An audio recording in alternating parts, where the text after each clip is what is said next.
not a matter of like technical skill set in some ways. Like you have developed in Austria, you decided again to base the development in Austria. You're based in Austria. We have like shifted a lot of our New York initiatives to Austria.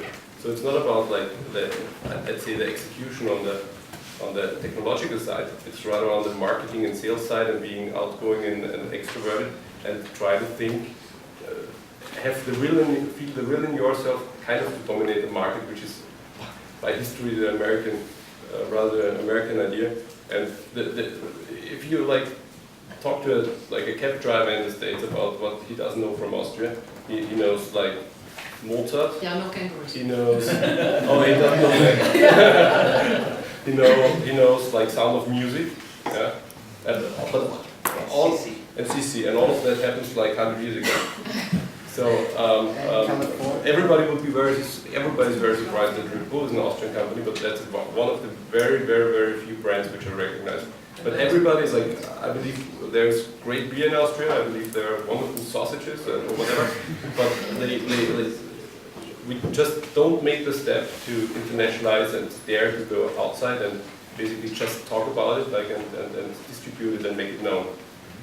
Also, like Rishma, your comment when you could just get on a plane and leave for a bit, that's kind of like on the product development side. It's so much easier to test an idea now than it was a while ago. Like before, if you had a mobile phone application idea back in 06 or 05, you had to do all this stuff and test on a bunch of different phones. And you can test something quickly. You have Facebook Connect, so you can test social aspects very, very quickly. And you can also iterate very quickly as well on the product development side. And I think that what you're saying is you can extend the concept of iteration also to your life. You can hop on a plane now and test out Dublin for a bit and see if your team would jive there, or test out all kinds of things. And you can also minimize your risk, which ties into what you were saying. Like you as an entrepreneur can do what the VCs are doing, and also do stuff that minimizes risk to casualize failure, to make it not seem like an end-all be-all, but as a necessary component for experimentation.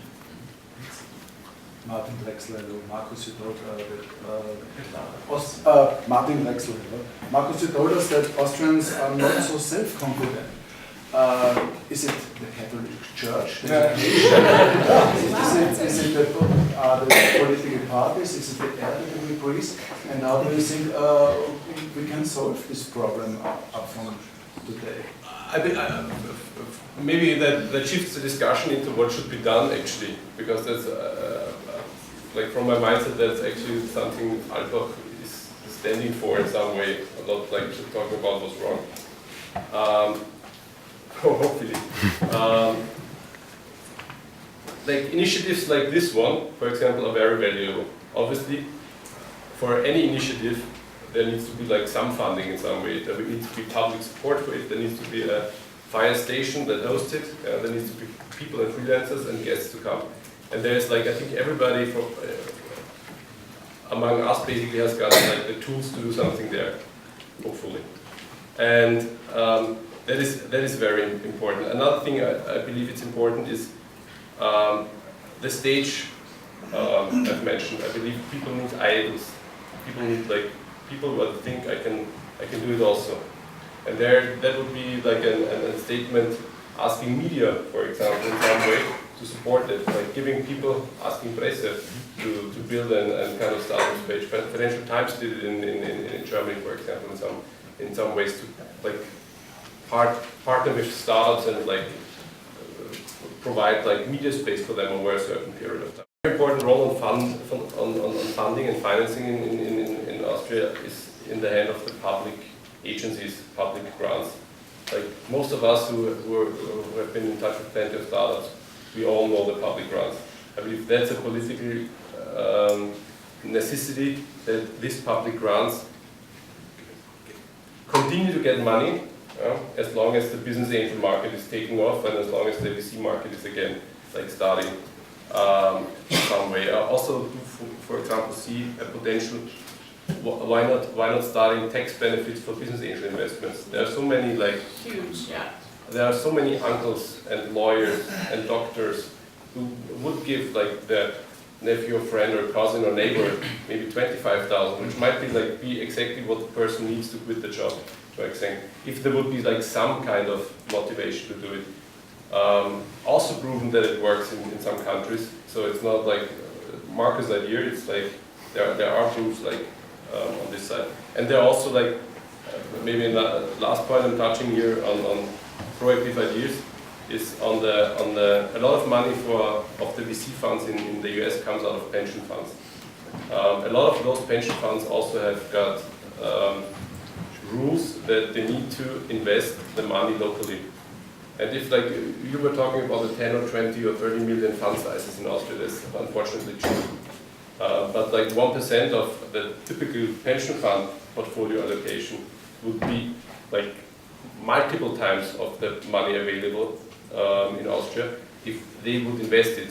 They still do invest in some early stage company, but they do invest into umbrella funds which invest into the US again. So I think there's a lot of things which are in the hands of politics to support initiatives here, to work on the tech side, to work on the regulation side, but it's obviously also us and it's media and it's big companies too to support like startups. I mean, I think your point, I mean, your question though on self-confidence, I mean, there's a lot, right? Like today, you know, I know these guys do pitch training before, but 90% of the people who pitch today could have used pitch training, but they don't think that they need it. But you know, things like this are really helpful to increase that self-confidence, right? I was telling a story about, I grew up in America, and as you know, a 5-year-old or a 10-year-old, you come to class and have to present what you did over the weekend. I mean, you know, so obviously because and you grow up through that process of constantly speaking publicly. So you constantly are building yourself, you know, self-confidence. And so I mean, you know, that needs to start at every level, right? Entrepreneurs in this room started at a younger age. One thing I just wanted to say about grants, I mean, they're a killer for businesses. They're terrible to a large extent. They kill momentum. We have an Austrian company in our portfolio, German, French, and all three of these geographies have amazing grants, but they're horrible because basically they give 250K and our companies go, great, we're 3 people, we can survive for the next 2 years on this salary, they call it. I'm like, that's not a salary, you're supposed to, you know, build a business off of. So I mean, you know, much more some of the tax, you know, tax incentives that have been put in place in the UK and France in the past couple of years have revolutionized like how serial entrepreneurs are helping businesses. So I think that's a much smarter way to go than, you know, granting 200K to some of these businesses. I was going to say something because you were saying, you know, that entrepreneurs need a stage and that people need some role models, idols. I completely agree. Absolutely, but there's also a big difference in my experience because in Silicon Valley, for instance, there's so many people who made a lot of money by just working for eBay and then eBay IPOing, right? Or working for Amazon IPOing, working for PayPal, you know, all these things, right? So in California, especially in Silicon Valley, everybody knows at least 10 people who made really a lot of money already by just being employed, having a good stock option program. Right? The next problem in Austria, I mean, implement a stock option program in Austria, I mean, you're like, you know, this is unbelievable, right? Which is such a great way of motivating people and motivating everybody, right? Because if I know 10 people, I will feel more confident that I could do it probably by myself as well. But if there are no friends around and no people who did it, because stock option programs in Austria are not very common, they're absolutely mandatory in America. And this is historical, right? This is a problem. So I think it has also a lot to do with what happened within the last 10, 20 years. And we are just behind it. I mean, we are just 10, 20 years behind, in my opinion. That's just the bottom line of it.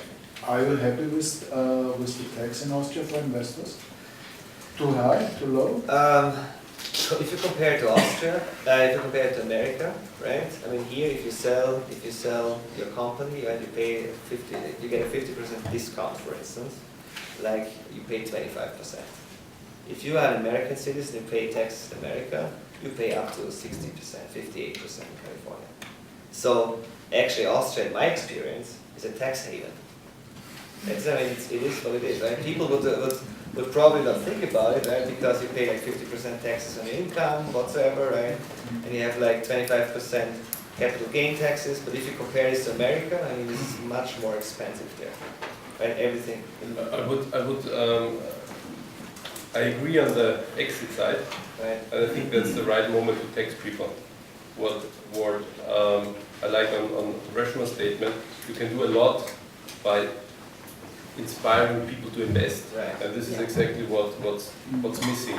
Like the ones who like make 10 million, if they make 10 or 8 or 7, that doesn't change like the ecosystem. But for like all the hundreds and maybe here are like 10, 20 or like 30 like future startups sitting here. But there are like, in Austria there are thousands. They don't have a single chance to get a penny out of like any bank. So how to make like other people to invest into it. And there's one model, for example, a concrete one. It's in place in, I don't know about the UK, but in France and in some other Nordic countries, where you can basically deduct business angel investments from the income tax, which is not like a drama from a tax perspective, because like the money goes into the company, the people are paying social security anyhow, they're paying like income tax to the employees, and then they're paying like value-added tax. So from a state perspective, you get like your 50% anyhow of the money put into the game. But the difference is it doesn't end up to be on the bank and then not given to like entrepreneurs. It directly goes from like private investors to entrepreneurs. And there are also like business angel funds or funds basically developed in those countries where private people like can put in like 5,000 euro or like 50,000 or 500,000, but they can deduct it. If once the money is like paid out, I would say no matter how high the tax is on the earnings, but it's kind of a downside risk protection that if it fails, you at least were able to deduct it. One helps the culture of failure, right? Yeah. So, Jakob Steinchen from Kurier. First, I would like to comment on Markus Wagner's when you said that the entrepreneurs are missing some idols from Austria. Maybe you said that the media reports are lacking. I would like to say that in this room there are at least 6 startups Kurier wrote rather big stories on. So this, from our side, I think there's enough support. And my question would be, because I don't see it yet, do you think that Austria, it's possible to have its own Google or its own Facebook? Because I don't see it, that it could be possible from, I'm sorry for the startups, but I don't see that there could be a giant like Google or Facebook. I would like to, no, just one thing about it. I don't think, if you start with the idea that you don't think it can be made, it won't be made. So that's my comment to that.